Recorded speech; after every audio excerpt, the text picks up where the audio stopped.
கொடுத்துட்டு ராஜகுமார்லேருந்து வெளியில் வரேன். வந்தால் இந்த லில்லி டெக்ஸ்டைல்ஸ் ஓனரும் அவருடைய ஃப்ரெண்டு ஒருத்தரும் வெளில வந்தாங்க. அவங்க 2 பேரும் ஒருத்தர் பேசிகிட்டே இருந்து திடீர்னு அவர் அந்த ஃப்ரெண்டு வந்து, ஏன்டா என்னடா பணம் கொடுக்க மாட்டேங்கிறியாமே, நீ 4-5 மாதமாச்சு இன்னும் இன்ஸ்டால்மெண்ட்டு கொடுக்கலன்னு. இல்லை சார் அப்படிலாம் ஒன்றும் இல்லை சார், நான் போய் சொன்னேன். என்ன அப்போல்லாம் சொன்னேன், பணம் கொடுக்கறதுக்கு வக்கீல் என்ன கொஞ்சம் திமிரா பேசுகிற நீ அப்படின்னாரு. நான் சொன்னேன், இல்லை சார் திமிரு இல்லைங்க சார், அதில் நான் சொன்னேனா இல்லையான்னு கேட்டு பாருங்கள் சார். நான் ஏதோ பேச சார் டக்குன்னு சட்டையில் கை வச்சுட்டார். இருந்தாலும் மரியாதையை கொண்டு வந்து நாளைக்கு பணத்தை கொடுக்கலன்னா அதுக்கப்புறம் வேறு மாதிரி ஆகிடுவேன். நான் பக்கத்தில் அந்த லில்லி டெக்ஸ்டைல்ஸ் ஓனர் வந்து கம்மன் நிற்கிறாரு. நான் திரும்ப அவரை பார்க்குறேன். என்னடா அது, நான் யாரும் ஒரு பெரிய ஆள் இல்லை, என்னை யாருன்னு யாருக்குமே தெரியாது, போகிறவங்க வரவங்க என்னை சட்டை பண்ண மாட்டாங்க. இருந்தால் கூட என்னை பற்றினா எனக்கு ஒரு அபிப்பிராயம். நம்ம சட்டையில் கை வச்சுட்டார். நான் சொல்கிறது, முதல்ல கை எடுங்க சார் அப்படின்றேன். அவரே சொல்கிறா, எப்போ கொடுப்பேன்னு சொல்கிறா முதல்ல, அப்புறமேல கை எடுக்கலாம், கை எடுங்க. இல்லை சார், நான் வந்து நாளைக்குள்ளே நான் கொண்டு வந்து கொடுத்துறேன் சார் அப்படின்னு சொன்னேன். மரியாதையாக கொடுக்கலன்னா அப்புறம் நடக்கிறதே வேறு. தேனாம்பேட்டை சிகரெட்டை தானே இருக்க நீ அப்படின்னு ஏதோ ஒன்று சொன்னார். அவர் போயிட்டார். அந்த லில்லி டெக்ஸ்டைல்ஸ் ஓனர் வந்து ஒன்றும் பேசலைங்கிறதா எனக்கு பெரிய வருத்தம். அப்படி போனால் எனக்கு ஆக்சுவலாக அந்த டப்பிங் பேசிகிட்டு இருப்பேன் அப்போல்லாம். அப்போ வந்து 50 + 10 ரூபா ஒரு டப்பிங் பேசினா. அப்போ வந்து காலையில் 7 மணிக்கு கூப்பிட்டு போனாங்கன்னா ராத்திரி 2 மணி வரைக்கும் ஒரு டப்பிங் ஆர்டிஸ்ட்டுக்கு அந்த 50 ரூபா.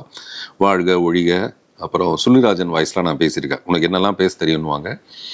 இன்றைக்கி நம்ம மணிகண்டன் பேசுகிற மாதிரி அன்றைக்கி வந்து நான் இந்த வாய்ஸ்லாம் இவ்வளோ அழகாக பேச தெரியாது. ஆனால் அந்த கம்பெனிக்கு அது போதும். சுள்ளிராஜனுடைய சாயலில் கொஞ்சம் சுருள் கம்மியாக இருந்தால் கூட பரவாயில்லன்னு சொல்லிட்டு அந்த வாய்ஸ் அக்செப்ட் பண்ணிக்குவாங்க. ஏன்னா நல்ல நான்வெஜ்ஜோட ஒரு சாப்பாடு கிடைக்கும், அதுக்காக போவேன். ஸோ அங்கங்கே எனக்கு கொஞ்சம் பேலன்ஸ் இருக்குது. இங்கே ஒரு 50 ரூபா கொடுக்கணும், அங்கே ஒரு 40 ரூபா கொடுக்கணும், அந்த மாதிரி நிறைய கடன்கள் இருக்குது. எனக்கு கொடுக்க வேண்டிய பணம் இருக்குது. ஸோ இப்போ சாயங்காலம் மத்தியானத்துக்கு மேலே கிளம்பி ஒரு கம்பெனியாக தேடி போய் அங்கே கொடுக்க வேண்டிய பணம் கிடைக்குதான்னு போய் பிராஞ்சி எல்லாத்தையும் கொண்டு வந்து சேர்க்குறதுக்கு அந்த 50, 70 ரூபாவோ 90 ரூபாவோ அதை சேர்க்குறதுக்கு வந்து விடிஞ்சு போச்சு. காலையில் ஒரு 4:30 மணி 5 மணி இருக்கும். எல்லிஸ் ரோடு பக்கத்தில் எங்கேயோ அவருடைய வீடு. அங்கே போய் காலங்காத்தால் போய் நான் கதவு தட்டுறேன் கையில் பணத்தோட. அப்போ வந்து அவங்க நினச்சிட்டு இருக்காங்க பால்காரன் வந்துட்டான் போல இருக்குன்னு சொல்லிட்டு, பாலோ இல்லை பேப்பரோ அந்த மாதிரி நினச்சிட்டு கதவை திறந்தால் நான் நின்றுட்டுருக்கேன் கையில் பணத்தோடு அப்படி நின்றுட்டுருக்கேன்.